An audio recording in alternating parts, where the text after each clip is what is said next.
Welcome to USA Global TV and Radio, where our mission is to provide education, entertainment, hope, and inspiration. USA Global TV and Radio connects you with experts and audiences all around the world every single day to help you succeed in business and to live a richer life. Visit us at usaglobaltv.com to learn about career and life-changing training and mentoring programs like the Listening Mentor. Subscribe to our newsletter to stay informed about our special programs and offers. Discover how you can become a guest on one of our shows or a host or producer of a USA Global TV and Radio show of your very own. That's USA Global TV and Radio, where the doctor is always in.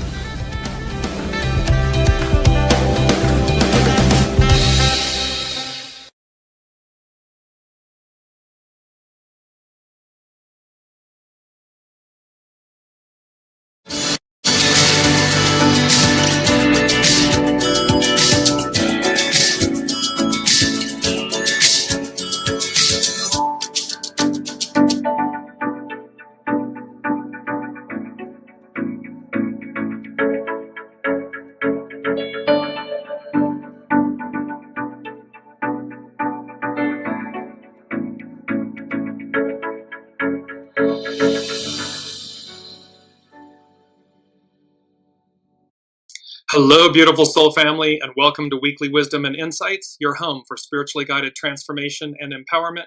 I am your host, DearJames, and together with the unseen, Spirit, Source, and Symphony, we look at the current energies, the intuitive wisdom and insights, and we go as guided.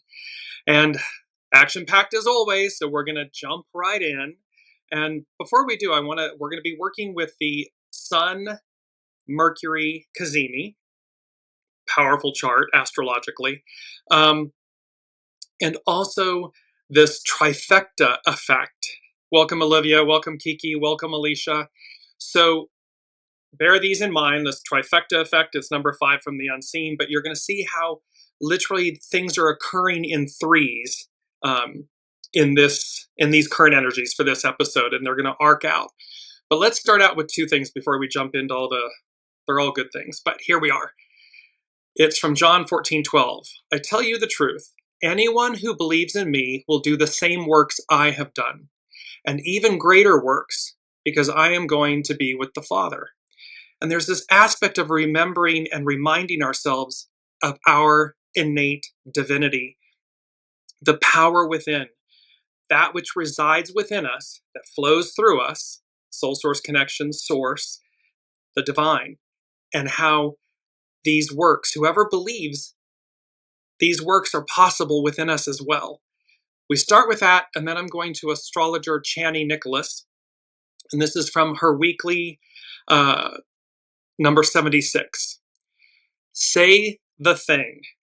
Send the text, the email, the invite. Speak now and do not hold the peace.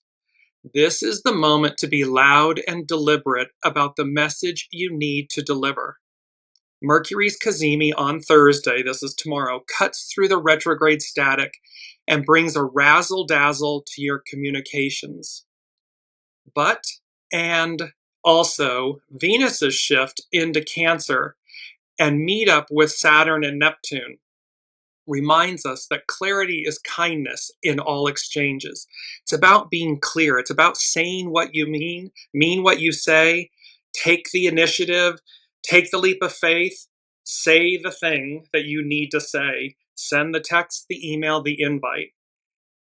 And she concludes with, if you don't state your needs, no holds barred, how can you expect them to be met? So in essence, remaining silent isn't going to work. So that which you're seeking, speak it, put it out there. So we begin there. These are overtones. But now we're going to move to, let's look at the main energies. And the main energies is 7, 30, 9, 19, 10, and 1. Notice 10 and 30, this triplicate.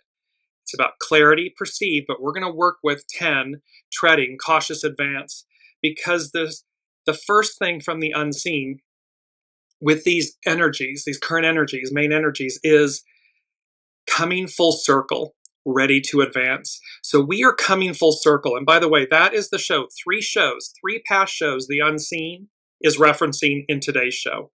The first one is Coming Full Circle, Ready to Advance. It was a show from May 10th of 2023. The moral of the story is that we are literally at this moment, this precipice. We've been talking about that triangle of revolution, what's on the other side, and that we're coming full circle and we're ready to advance.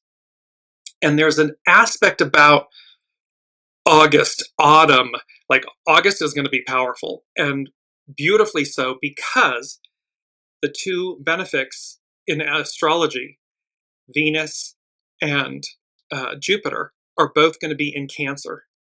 And so you can see there's going to be a trifecta effect. We'll see how that all plays out.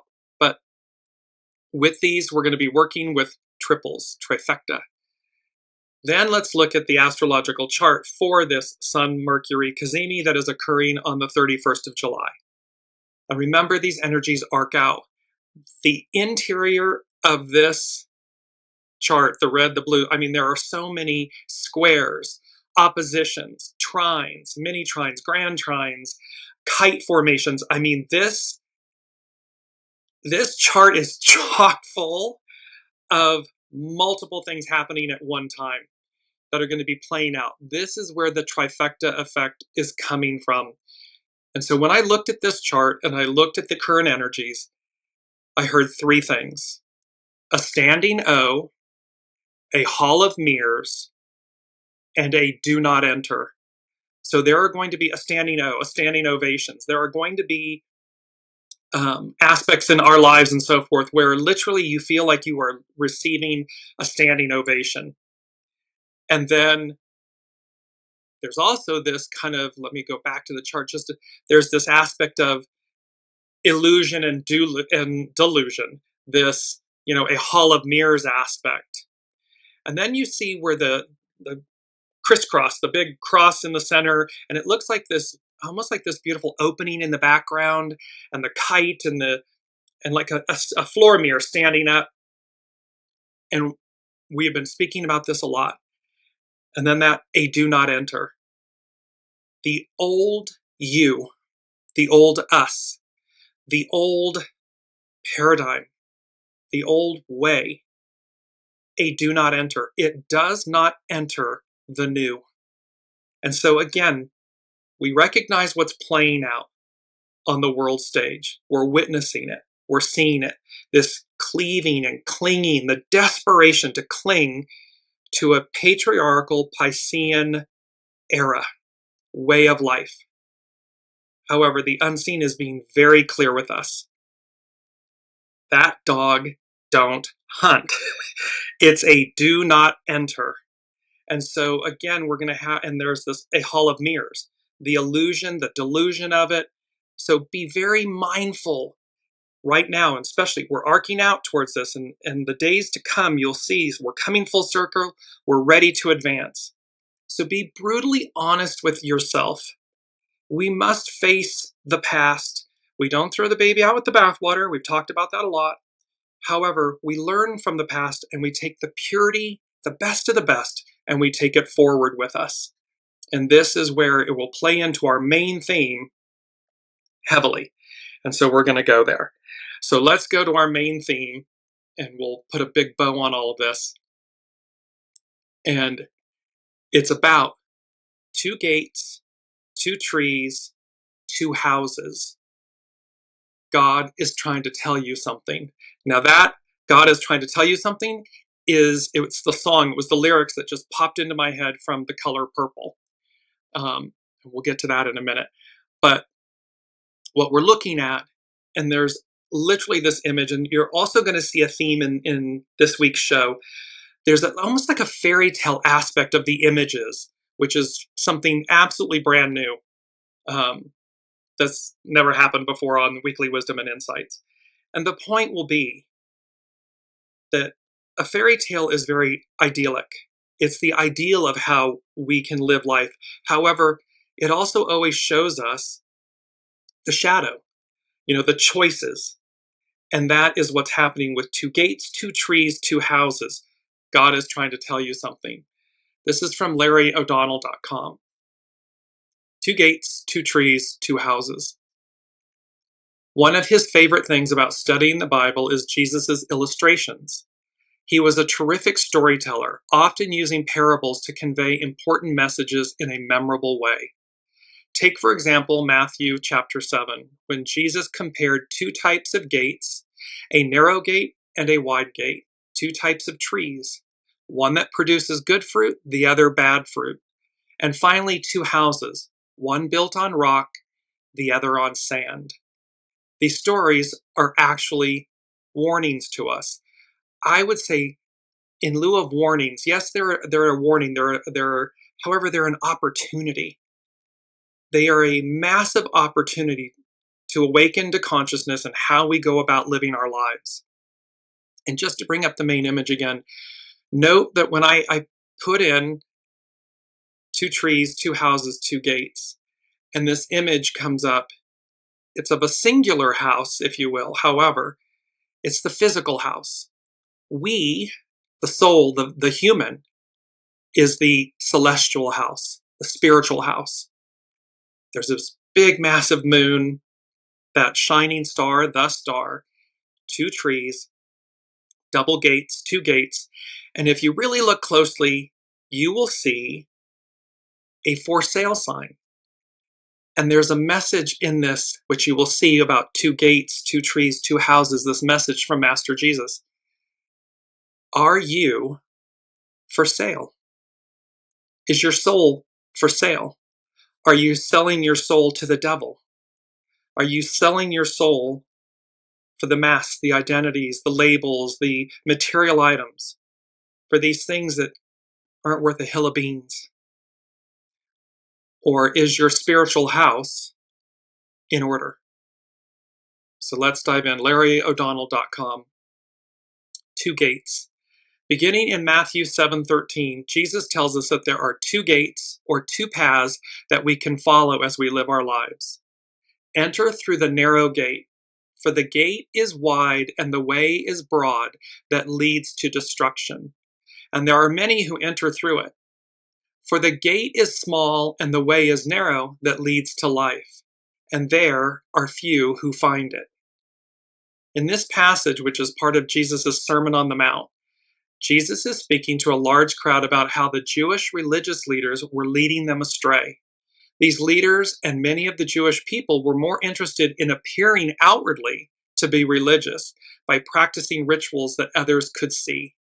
They were using the wide gate, which signifies a dependence on ourselves and obtaining our own self-righteousness and salvation through trying to do things outwardly to impress others, rather than total dependence upon the divine, and recognizing that everything good is a gift from them. So there's this aspect of, remember, ego, mind, personality. This is where we've been. Ego, mind, personality, human. And this corrupted version of the divine masculine, this shadow aspect. And that when we're leading with that aspect, it's the wide path. It leads us astray. These Jewish religious leaders and their followers totally missed that Jesus was the Messiah who was written about in the Old Testament. They didn't recognize that they needed a savior, as they thought they were righteous enough by doing outwardly things. The wide gate represents our culture today, characterized by being self-dependent, self-absorbed, me, me, me, and wanting to appear outwardly better than everyone else. And this is what happens, this whole thing from a political perspective, worldwide. They divide humanity, or the earthly divine, the divine, instead of bringing them together, lifting everyone up, amplifying and magnifying their light. So it's easier to demean me, and to separate, and then outwardly appearances. The narrow gate that Jesus was referring to is a personal relationship with God, with the divine, not doing a bunch of religious rituals and sacraments to try and earn your way to heaven. It means not wasting any more time and energy trying to appear outwardly in a way to be accepted by the culture, but rather asking the Holy Spirit to live within you, to change your heart and transform you into the person God, the divine, made you to be. God, the divine, sees the inward appearance of our heart, not our outward appearance to others. This goes back to the number 42, that divine, biblical divine number 42. It goes back to Mot in Egyptian times, weighing the heart against the feather. This correlates with the new. That dog don't hunt. The old dog doesn't hunt. This ego mind personality, this wide gate, this, me, it doesn't work in the new. And so best to be proactive, be ahead of the curve, be at the tip, not the tail cone, so that as it shifts, you're riding the wave, not being pummeled by it.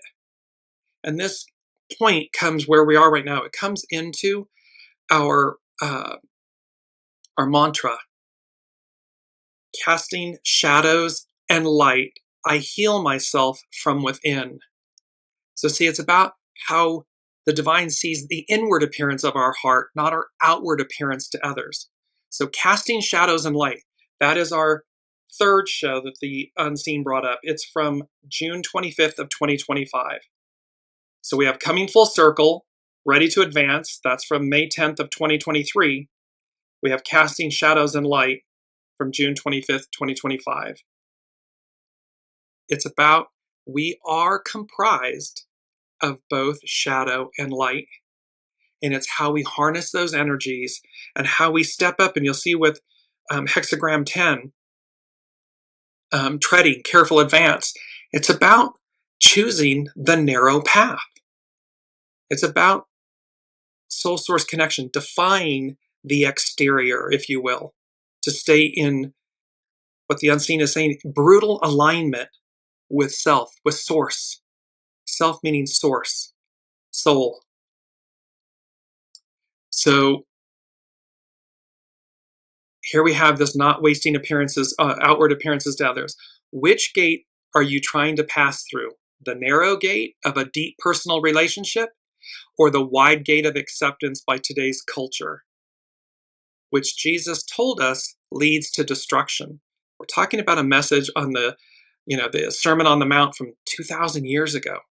It's as relevant today as it was then. LarryO'Donnell.com continues, 2 trees. Now let's look at Jesus' second warning opportunity as communicated through the comparison of 2 trees. Beware of the false prophets who come to you in sheep's clothing, but inwardly are ravenous wolves. You will know them by their fruits. Grapes are not gathered from thorn bushes, nor figs from thistles. So are they. So every good tree bears good fruit, but the bad tree bears bad fruit. A good tree cannot produce bad fruit, nor can a bad tree produce good fruit. Every tree that does not bear good fruit is cut down and thrown into the fire. So then you will know them by their fruits. And there's an aspect about this. Every tree that does not bear good fruit is cut down and thrown into the fire. Ultimately, from Book of Revelations, and this is a spiritual conversation we're having, not a religious one, a spiritual one. There are ultimately 2 eternal paths that the Book of Revelation speaks to. Eternal kingdom of heaven, lake of fire. So in this parable, it's Matthew 7, 15, 20. It's about, you will know them by their fruits, and every tree that does not bear good fruit is cut down and thrown into the fire. It doesn't go on. It doesn't live forever. It lives forever in a lake of fire. You don't want that. You want the good fruit, the good tree. You want the narrow gate. In the same way, a tree cannot deceive for very long. Pardon me. Yes. Sorry. Let me back up. It's Mercury retrograde. I got to stay with my place. Jesus talked about false prophets and wolves that appear as sheep before he talked about the 2 different types of trees. What he was talking about is deception. Deception is our key word. So let me just bring that up. And here's this image, deception. And it's almost like the, the wicked forest, if you will, and deception. The action of deceiving someone or oneself. The act of causing someone to accept as true or valid what is false or invalid. The act of hiding the truth, especially to get an advantage. Deceit. The act or practice of deceiving, lying, misleading, or otherwise hiding or distorting the truth. Knowingly deceiving another or causing another to be deceived by any false or misleading representation, by withholding information, by preventing another from acquiring information, or by any other conduct, act, or omission that creates, confirms, or perpetuates a false impression in another. And so we have this act of deception, or this keyword deception, and it's being very prominently placed in the 2 gates, 2 trees, 2 houses. So with LarryO'Donnell.com, what he was talking about is deception. The false prophet is one who appears to be speaking for God, the divine, but he is a deceiver. A false prophet doesn't speak for God at all, and tries to deceive you and pull you away from God. So that's what a false prophet will do. And so discernment, to recognize deception, to know, is it good fruit or bad fruit? Is it the wide gate or the narrow gate? In the same way, a tree can't deceive for very long. Once the season for bearing fruit arrives, you'll know what kind of tree it is. Jesus is warning us to beware of people who appear on the outside to be religious, spiritual, religious, and perhaps even appear to be followers, but are not and will lead us astray. Welcome, Colleen. We can never really know anyone else's heart, and we're not called to judge others. We can observe others, this is discernment, however, and if they are trying to sway you into unbiblical beliefs or take you off your spiritual path, your soul source connection, if there isn't evidence of good fruit and saving faith in their life, be careful not to be drawn into false beliefs by them. Even more importantly, we can reflect on our own lives.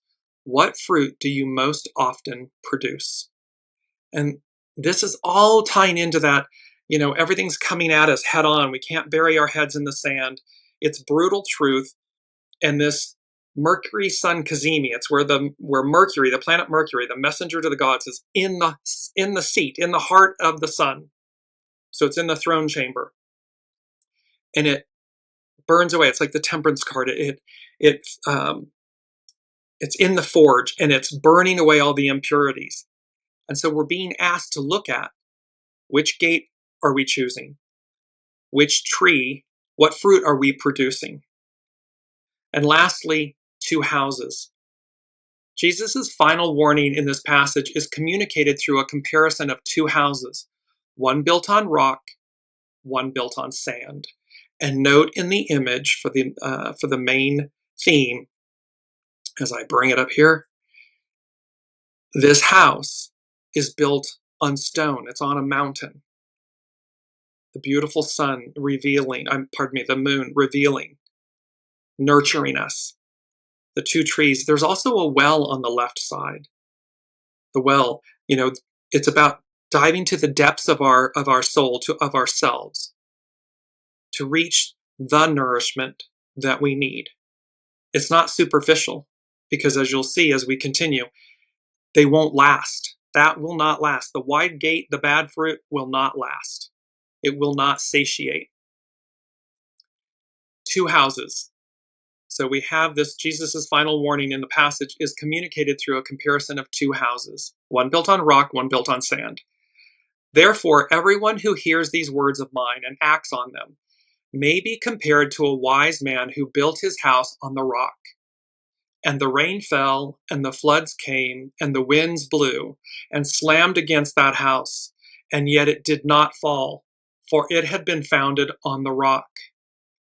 Everyone who hears these words of mine and does not act on them will be like a foolish man who built his house on the sand.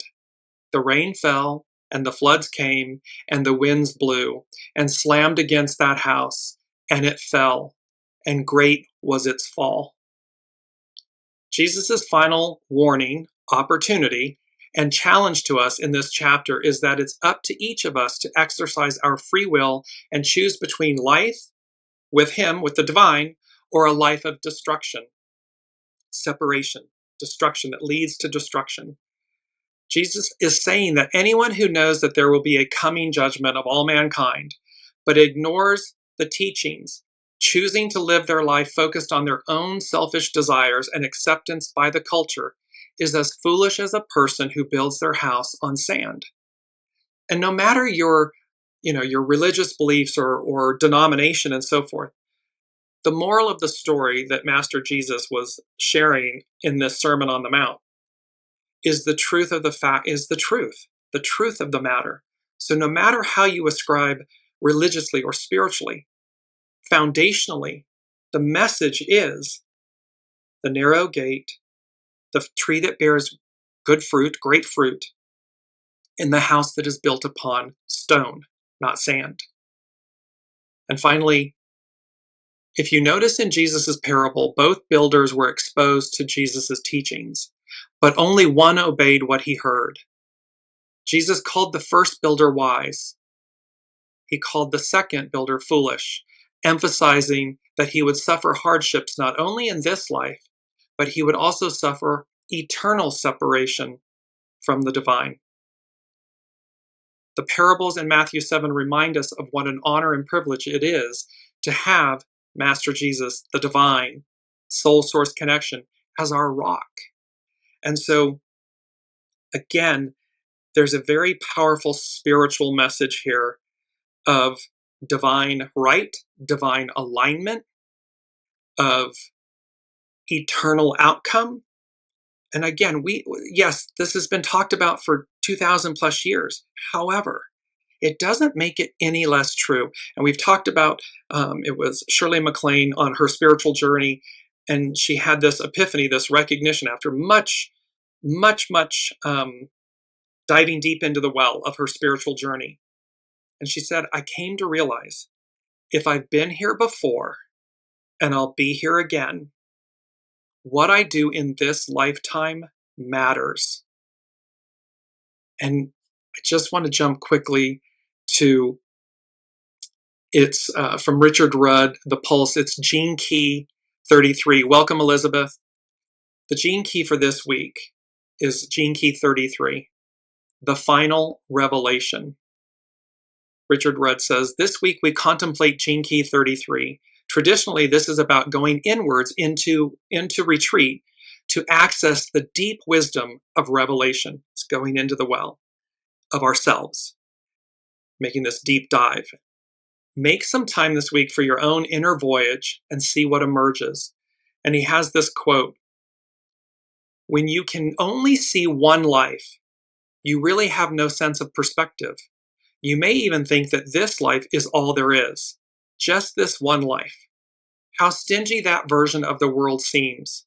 Here you are, you get one life, that's it. It's not very generous, is it? No wonder our world is so selfish today, because so many believe this to be the truth. However, once the memory of revelation has awakened inside of you, suddenly it's all very, very different. And this is what Shirley MacLaine experienced when she did her deep spiritual dive. When she wanted to know.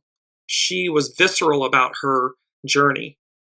She wanted to know, is it real? Is it happy hooey? And she came to that realization of her divine essence and that what she does in this lifetime matters. And Richard Rudd concludes with, dare to be divine. And that's what Master Jesus was saying on the Sermon on the Mount in this 2 gates, 2 trees, 2 houses. Dare to be divine. Do not be misled by outward appearances or keeping up with the Joneses or spiritual people or religious people, rituals where we don't walk the talk. because they're hollow. They're houses built on sand. It's the wide gate. It's the tree with bad fruit. It will not last. It will not sustain, and it will be eternally separated from source, from the divine. So, powerful theme, this beautiful main theme, and just bringing the image up again, because there is this idyllic fairy tale aspect to this, but that's the point. It's idyllic. It's the highest ideal of who we are. And thus, here's this beautiful house that sits built upon a mountain, stone, has the well. It begs the question, am I for sale? Am I selling myself, for fame, for material gain, for whatever the case may be, that leads me astray from my soul source connection, from my highest purity, and the final revelation, Gene Key 33 from Richard Rudd. So now let's move to hexagram 10. We are working with hexagram 10. It's known as treading. Its action is cautious advance. So coming full circle, ready to advance.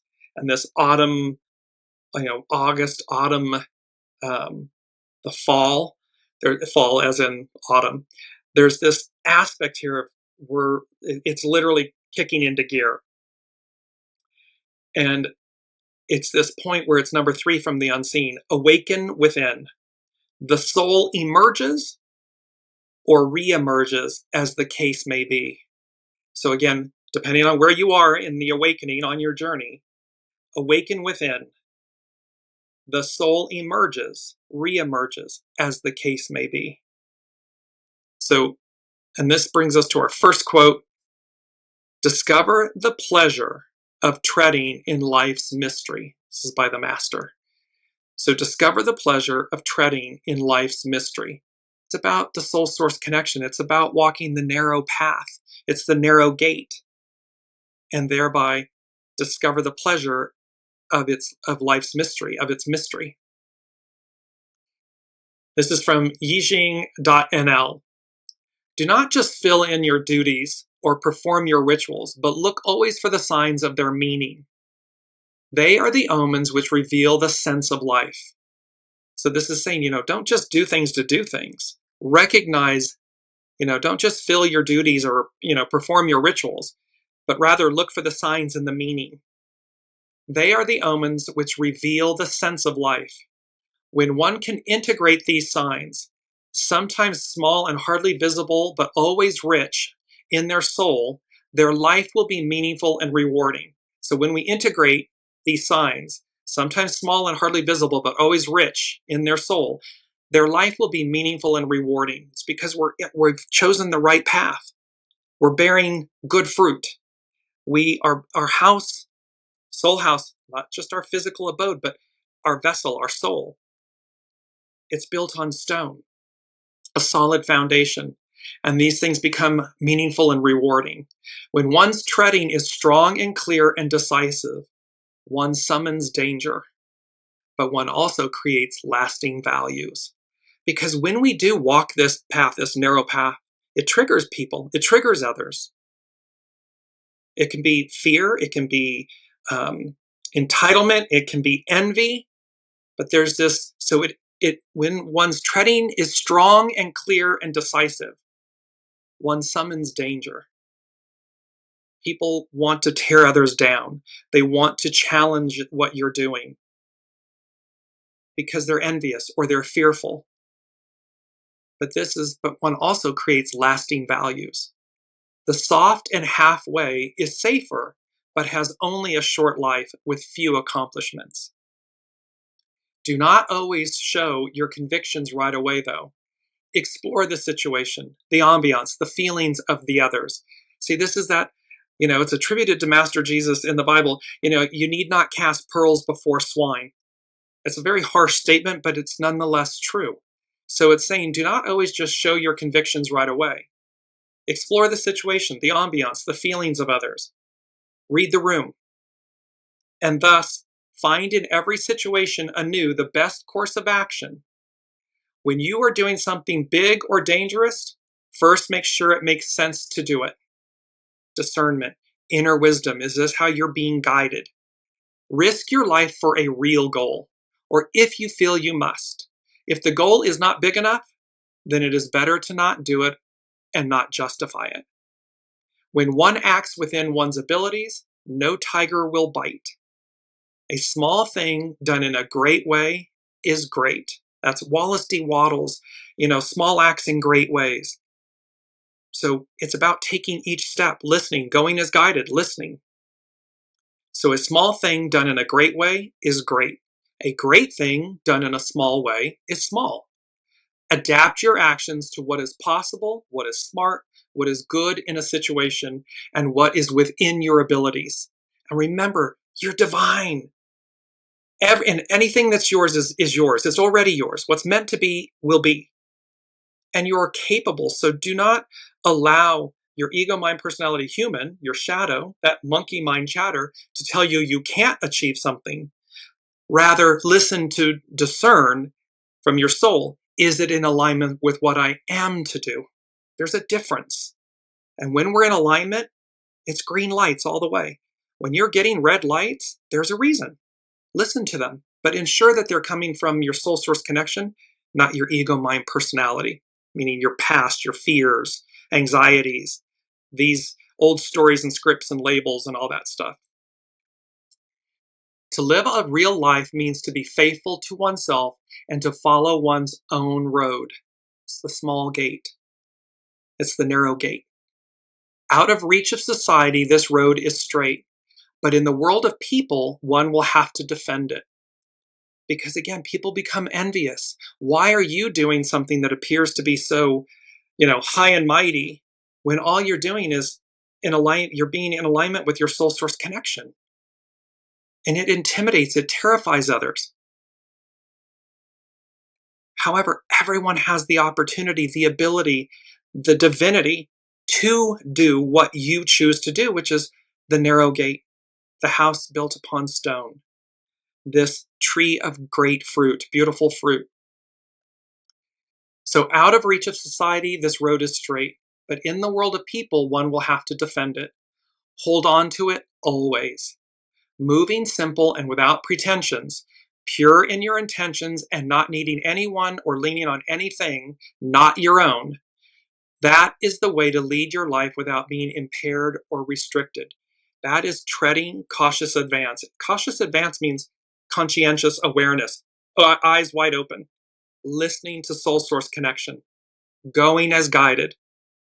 And yes, you may have to defend that when you are quote unquote striking out in a way that appears to be this narrow path, the path less traveled. Because again, it will trigger other people. But that's their trigger, not yours. So don't pick it up. This brings us to our second quote.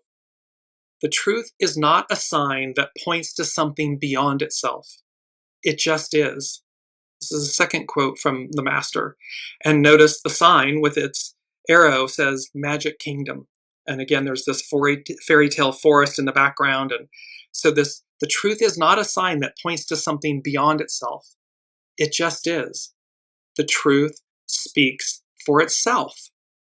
And thus, and that magic kingdom, that truth, is you. It's within you. It's your soul. So now, hexagram 10 from selfgazer.com.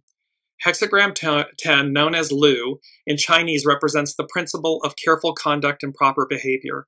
This hexagram is composed of the heaven trigram above and the lake trigram below, creating an image of treading carefully at the edge of a lake, symbolizing how one must proceed with awareness and proper conduct in challenging situations. These are challenging times. And so we walk with full awareness, full conscientiousness that we are on our soul source connection path. The upper trigram is heaven, composed of 3 solid lines, representing strength, power, and authority. The lower trigram is lake, composed of 1 broken line between 2 solid lines, representing joy, openness, and reflection. When these trigrams combine, they create a powerful metaphor for proper conduct. Heaven's strength above lake's joy suggests the need to maintain dignity and proper behavior while remaining cheerful and adaptable. This combination points to the importance of walking the correct path with both confidence and awareness. It's not getting sucked into the vortex. It's not being pulled off your true path. It's about knowing, connecting with your center, your soul. What's at your center? And you're going to see that coming up with Astrology by Lauren, with this SUN-MERCURY CAZIMI. In nature, hexagram 10 corresponds to walking carefully on thin ice or at the edge of deep water, representing the need for mindful progress in potentially dangerous situations. This physical metaphor represents the importance of proper conduct and careful attention to one's steps. The hexagram also represents the superior person who maintains proper conduct while treading difficult paths. This human dimension emphasizes the importance of dignity and appropriate behavior in challenging circumstances. The essence of hexagram 10, treading, cautious advance, is the wisdom of proper conduct and careful progress. This manifests as the importance of mindful behavior, the need for dignified conduct, the value of careful progress, the power of proper timing, the strength of appropriate action. These attributes combine to create a powerful symbol of correct conduct.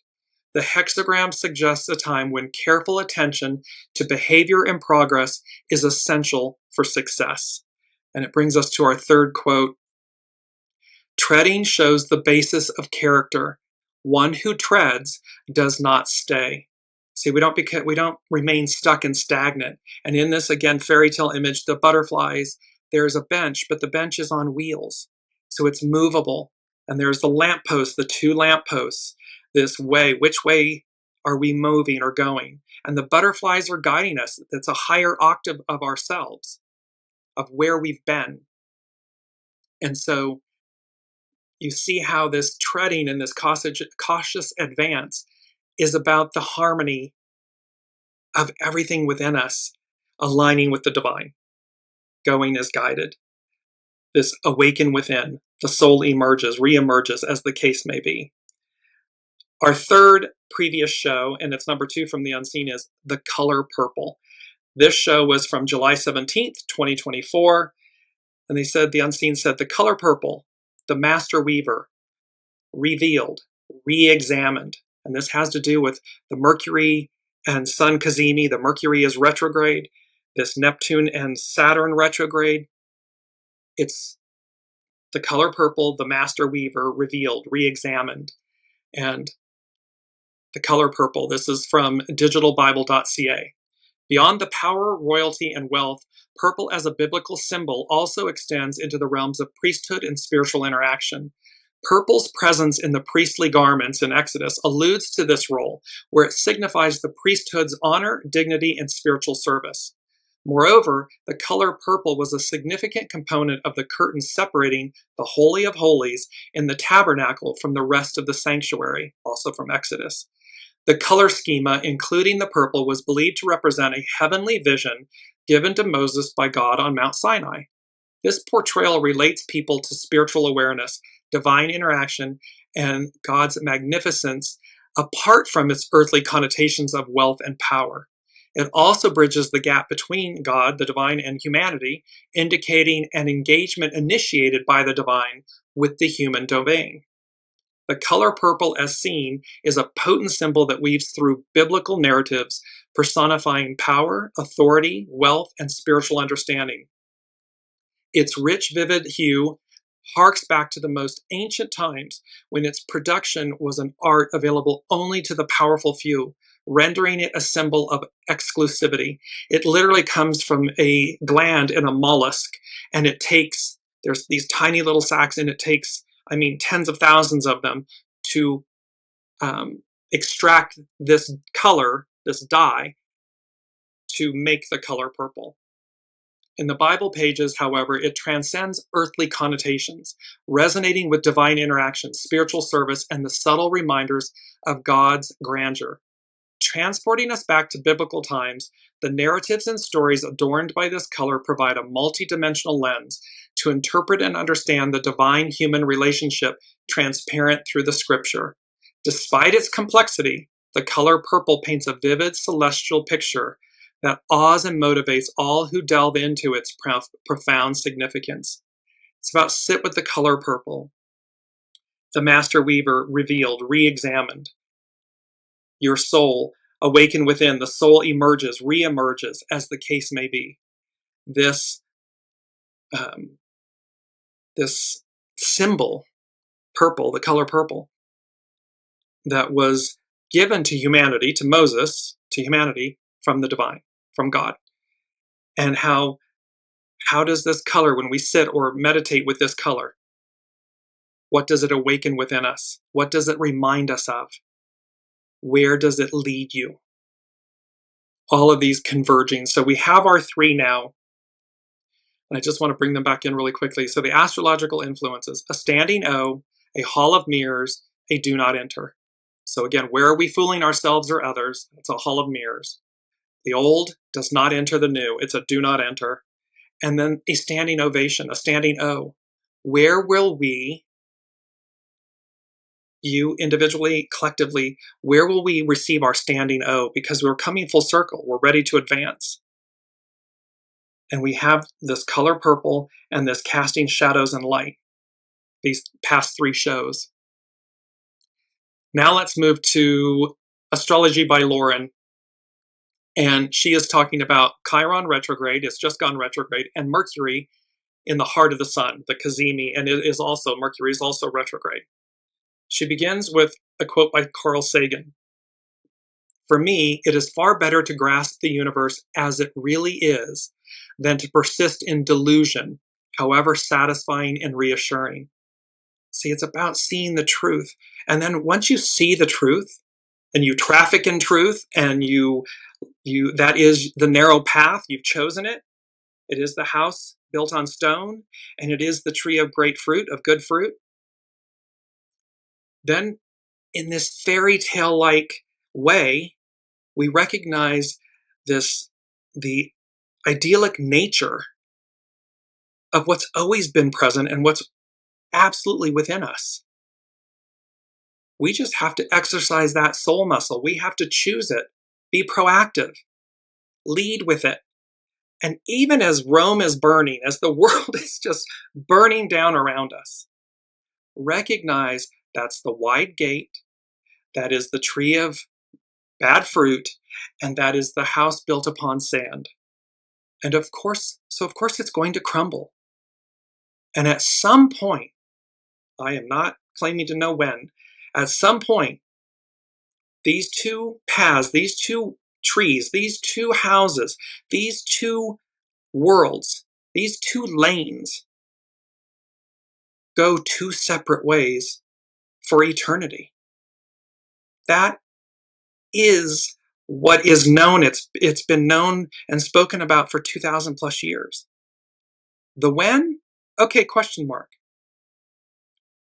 However, the message is choose the right gate, the right tree, the right house. Choose your soul source connection. So, Astrology by Lauren. When planets are very close to the sun, they become overwhelmed by the light and no longer appear in the night sky. These planets are relegated to obscurity under the rays of the sun, which then only exist to serve him. But when they come to the very heart of the sun, something extraordinary happens. It's as if the planet is then admitted into the throne room, the very heart of the sun, where they briefly find favor with the monarch and become king for the day. So it is with retrograde Mercury this week, whose inferior conjunction with the sun perfects on Thursday, July 31st, drawing Mercury in Leo into the heart of the sun. When Mercury is exactly conjunct, that's a CAZIMI, the sun, while retrograde in the solar sign of Leo, it is time to get to the heart of the matter. This is when we come face to face with our most important and heartfelt priorities. When Mercury commenced its retrograde phase on July 18th, Astrology by Lauren posed the question, what do I want in my heart of hearts? What is standing in the way of my own and others' happiness? The inferior conjunction of Mercury is when we are asked to connect to the very core essence of these questions, connecting with what matters to us most. This is, what do we want out of life? And to astrologer Channy Nicholas, it's speak up, send the text, the email, make the call, say it. Speak your heart's truth. Go for what you want. And just make sure it's with the purity of intention, that it's pure. Because again, if it's illicit, it's built on a house of sand. It will collapse. Astrology by Lauren. This is the beginning of the new Mercury cycle, whose seeds are being sown in the middle of its retrograde phase, setting the tone for the next 4-month cycle of Mercury. It is during its retrograde phase that Mercury's outer effectiveness can often feel eclipsed. We miss appointments, signals get crossed, we forget things that we should already know. This is Mercury retrograde. I mean, happens. So it can be confounding, but it is also when its inner essential nature is at its height. Since July 18th, we have been reflecting on past events, making sense of and processing our lives. The subtle and sometimes not so subtle insights that Mercury brings at the inferior conjunction are not only significant, but important for our inner awareness, growth, and development. This is how we learn. This is how we develop things like wisdom and understanding. But because many of these insights are subtle, we could easily miss them. So, to make the most of the transit of Mercury, we need to lean into the retrograde, turn down some of the noise and the chatter of the outside world, and go within. It's the well at that house in the main image. Deep dive into the well. On Wednesday, July 30th, the Centaur Chiron stations retrograde at 27 degrees Aries, 10 arc minutes. When planets appear to station, as Chiron will this week, and Chiron's the wounded healer, they will often make their presence known. This can be true for centaurs as well. They feel stronger. They let us know they are there. During the retrograde phase, when they appear to be retreating through the zodiac, we use this time to internalize and process the qualities of the planet, or centaur in this case. Chiron will remain in its retrograde phase through January 2nd of 2026. Originating from the Kuiper Belt just outside our solar system, centaurs are like visitors from beyond. They bring messages of truth and wisdom that, when heeded, can aid us in our own evolutionary growth. It's when we listen. So it's going to be brought to us. We're going to have full awareness of what is wounded, what is in need of healing within us, within our societies, our relationships. So it's going to be brought forward. And Chiron is here to remind us that one of the casualties of the human experience is this constant reminder of our vulnerability and the reality of our suffering here in existence. With a lifelong existential wound, the mythological centaur, Chiron, sought his own healing. And what he found in the process was a profound acceptance and understanding. The Chironic 5-month retrograde phase is a time of year in which we are asked to pay attention to our own healing journey. Memories surface, old wounds reopen, and we come face to face with what needs healing, forgiving, and releasing. The retrograde phase of our Chiron compels us to look within, to the very root of what ails us, to the inception and cause. This is when we are most able to do a lot of this inner work. Know that it is often complex and not easy. So this is about facing the truth, facing ourselves, harnessing the energy, the power of the shadow, of the wounds, to heal, to transcend, to refine ourselves, not define ourselves, to let go, to make new scripts, new stories, new truths, meaning the truths, that we let go of what has been obstructing us, that is stagnant. It means this is Astrology by Lauren, it means raking things up from the past, reliving old traumas, confronting our own doubts and insecurities. One advantage of Chiron being in Aries is that it brings the courage and the motivation to clear out the dungeons, confront the dragons in their caves, and cast out the demons, allowing us to move freely into the future with a much lighter load. See, this is going to be liberating. When we do the works, yes, it can be terrifying and scary. However, it releases us. It's like you walk through the fire. We've talked about this before. Once you walk through the fire, once you face it and you do it, and you get to the other side of it, I guarantee you there will be a moment where you have this epiphany of, you say to yourself, why did I wait so long?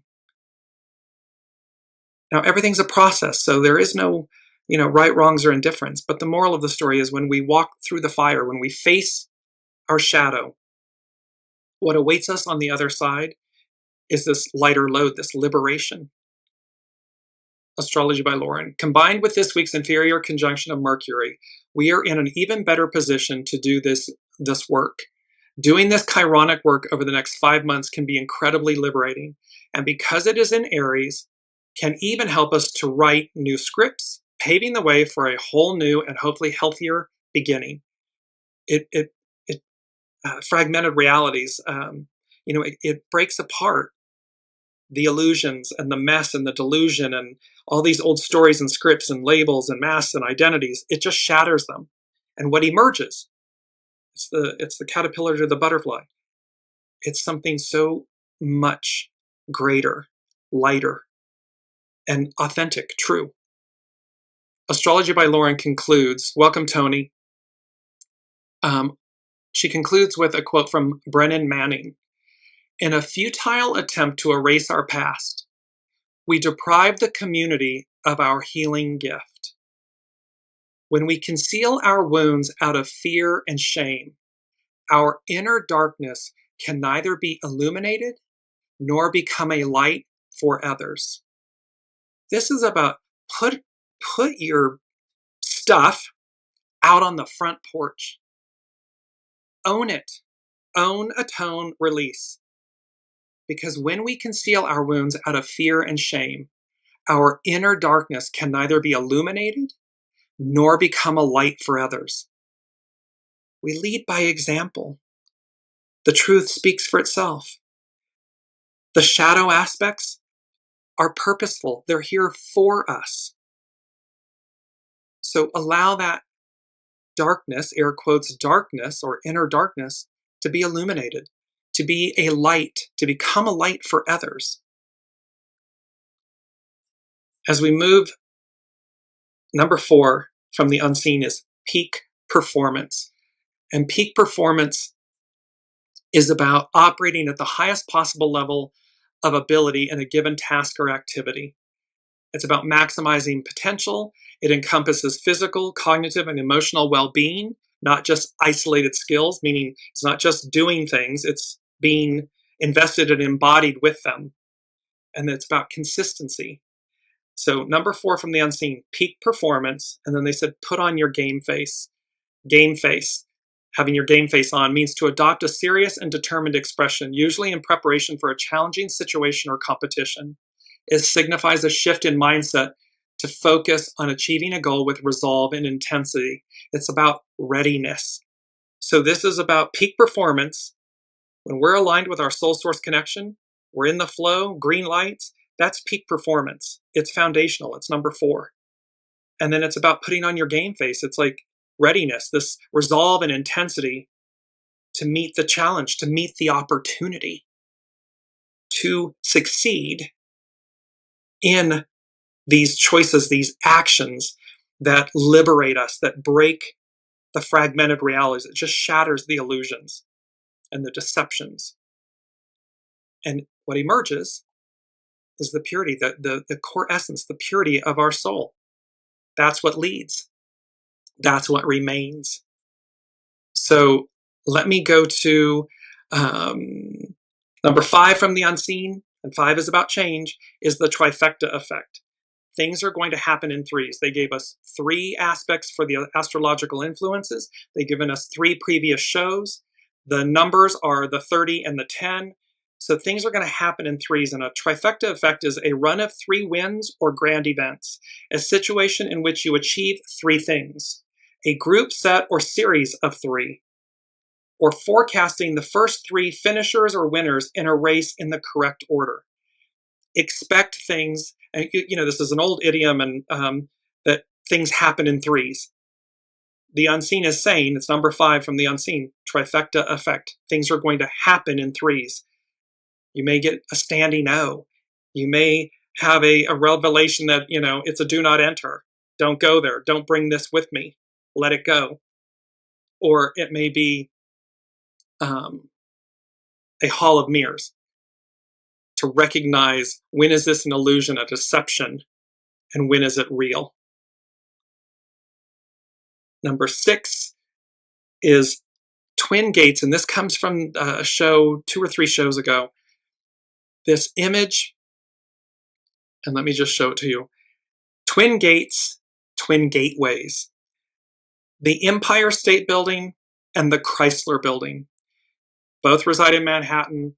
The spire on the Empire State Building is 222 feet high.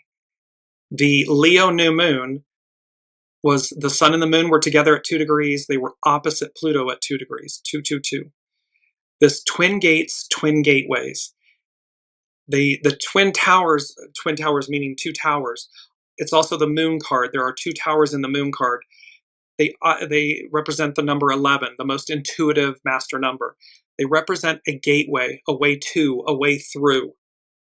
And so number 6, denoting spirit and service from the unseen, they said, twin gates, twin gateways, walk on through with an exclamation point. So this is about, remember, we're emerging into this new. They're saying, here's these gateways, these twin gateways, these twin gates, walk on through, move through. Why? Because what's on offer, it's number 7 from the unseen. And they said, masterclass, masterpiece theater. Masterclass, class taught by a highly skilled expert. Masterpiece theater, high quality British television brought to America. But it's high quality production. It's this, and so they're saying to us, the unseen is saying to us, and 7 denotes both the foundation and fulfillment of God's word. It's also magic, awe, wonder, this trifecta, like what happens in 3s. And so, again, we are being called to shine our light, our divine light, our soul light. That is the new. It will be either an extension, an elaboration, an expansion, or a complete inverse of where you've been. It will be that deep calling, that deep knowing, I've always known I was meant to do X, Y, Z. And then it's about small steps, small acts in great ways, aligning that so that in this matriarchal Aquarian age, that is what comes to the fore. That is what leads. And thus, it's a masterclass in evolution, ascension. It's a masterclass in the fact that what is coming through you from source, from the divine, is brought out to bear, is brought to the fore, so that it's a masterclass. You're an expert, a highly skilled expert, radiating, teaching, demonstrating. It's not ego, mind, personality. It's the purity of that in service to this, your soul, this masterclass.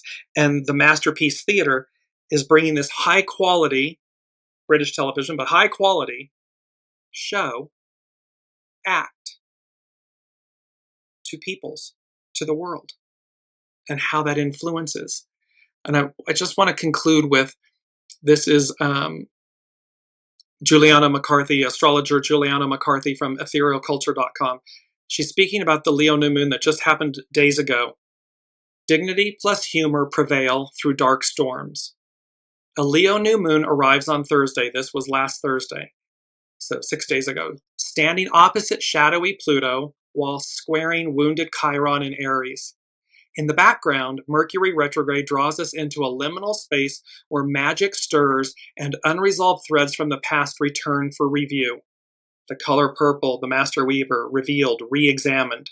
We're looking at this. It's bringing the past, for review, coming into for review. Intensity abounds as secrets, buried truths, and unhealed wounds rise to the surface for reckoning. This reconciliation, but a reckoning. Abuses of power come to light, along with anything blocking joy or stifling healthy expressions of pleasure, courage, humor, and creativity. What this new moon asks us to transform will take effort and likely some measure of pain or sacrifice. It's not yet time for bold leaps, but rather for revision, reflection, and the quiet work of facing what has been denied. And so again, with the Leo new moon, and then here's the Mercury in the heart of the sun, So there's, again, discernment, because these two would seem to be opposing, and yet they're not. They're in harmony with one another. So we're speaking about not time for bold leaps, and yet Mercury in the Sun in Leo is saying, make the call, right? Speak now or forever hold your peace. These types of things. Send the text, the email, whatever it may, make the phone call, that type of thing. Etherealculture.com. When we return toward the shadow and embrace it, we unlock a deeper well of creative power and resilience. These have not been easy times. We're in the midst of profound catalytic change. It's essential to stay anchored, to channel our deepest feelings into expression, and to bring humor to the heaviness we're moving through. True confidence is an ally now. Even when we feel overwhelmed or defeated, we can sit tall, imagine a crown on our head, and relax into our innate dignity or divinity. The lion is the actor, reminding us to embody the role fully. We can show up with open hearts, rolling our shoulders back and lifting our heads high until the tides recede, no matter how we feel. Through the storms, we can keep a glimmer of faith burning that we're becoming truer, stronger versions of ourselves, slowly meeting the world's challenges and, in time, prevailing. May we summon all the strength, vigilance, and good spirits we can to meet these planetary demands for purgation and rapid evolution. Coming full circle, we're ready to advance. On this Leo new moon, may we stand rooted in courage, even in the face of our shadows and deepest fears. May we trust the pain of transformation, finding moments of joy and humor within the scariest storms. It was John F. Kennedy, I believe, that said, there's nothing to fear but fear itself. Fear is energy. Love is energy. Hope is energy. Everything is energy. So once we recognize that, we come to terms with that, we neutralize that, then we are able to see, we're able to pierce through the illusion of the fear to ask ourselves, what am I afraid of? What is it? What is it that I know my soul is asking me to do? And then we surrender. Simply surrender to yourself, not another, but to yourself, and take the necessary steps, baby steps. They can be small steps in great ways that lead to massive transformation. The point is that you're doing the works, you're walking the talk, you're choosing the narrow gate, the treat with beautiful fruit, good fruit, and that your house, your soul house, is built upon stone. There's a foundation for all of this. The rest of it, the color purple, harness it, because the master weaver is being revealed and re-examined. You're going to awaken within. So the soul emerges, comes to the fore, or re-emerges, depending on where you are on your journey. It's about peak performance, operating at optimal, maximum ability and connectivity with source, with soul. So put your game face on. It's going to come in a trifecta effect. It's going to come in threes. There'll be standing O's. There'll be a hall of mirrors. There'll be do not enter. So reconcile with each of them, recognize them, discernment, utilize discernment. And these twin gates, twin gateways, walk on through. Because you are the master class. You are the masterpiece theater. You are what you have been waiting for. What you have always dreamt and wanted all your life. You are it. We are it. And so while Rome burns, while the world is crumbling down, the old is those houses, the wide gate, the bad fruit tree, and the house built on sand. While it all collapses and crumbles,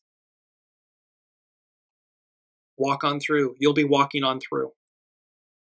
You're on solid, steady ground. Why? Because you're choosing it.